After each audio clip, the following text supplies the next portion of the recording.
ত্রয়োদশ জাতীয় সংসদ নির্বাচনের মনোনয়নপত্র বাছাই রিটার্নিং কর্মকর্তার সিদ্ধান্তের বিরুদ্ধে ষষ্ঠ দিনের আপিল শুনানি চলছে। এই মুহূর্তে নির্বাচন কমিশনে আছেন সহকর্মী শাহিন আলম। সরাসরি যাচ্ছি তার কাছে। বাতিলের বিরুদ্ধে আপিল শুনানির ষষ্ঠ দিন আজ।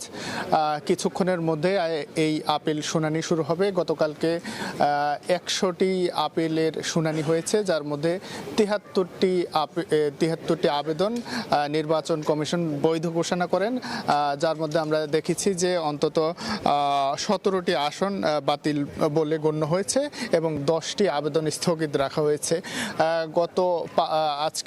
আজকে ষষ্ঠ দিন, গত টানা এই 6 দিন এই আপিলের এইসব শুনানিগুলো চলছে। নির্বাচন কমিশনে 645টি আবেদন জমা পড়েছিল। প্রতিদিন ক্রমান্বয়ে সেই আপিলের শুনানি হচ্ছে এবং শুনানির শেষে কিন্তু সঙ্গে সঙ্গে নির্বাচন কমিশন তাদের সঙ্গে সঙ্গে সেই রায়টি দিয়ে দিচ্ছেন।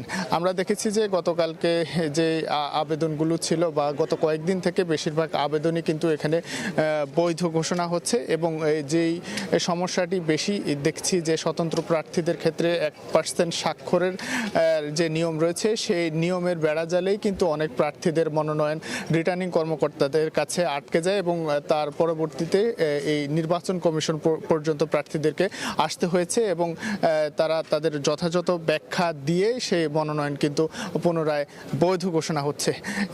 যদি পাশাপাশি বলি যে এই যে আপিল শুনানিটি চলছে সেটি আগামী 18 জানুয়ারি পর্যন্ত সেটি চলমান থাকবে এবং গতকালকে 100টি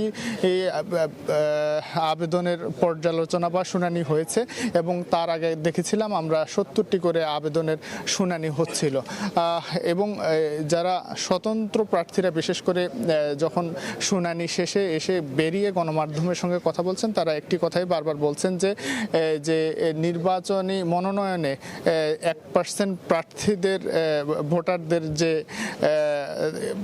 সংযোজন সেটি নিয়ে কিন্তু তাদেরকে আসলে বিপাকে পড়তে হচ্ছে বলে তারা বলছেন এবং পরবর্তীতে আজকের শুনানি কিছুক্ষণের মধ্যে শুরু হবে এবং এটি বিকেল 5টা পর্যন্ত একটানা চলবে। তো এই ছিল আমার কাছে নির্বাচন কমিশন থেকে আপিল শুনানির সর্বশেষ খবর। আমরা এতক্ষণ সরাসরি যুক্ত ছিলাম নির্বাচন কমিশনে। সময় সংবাদে আরও থাকছে।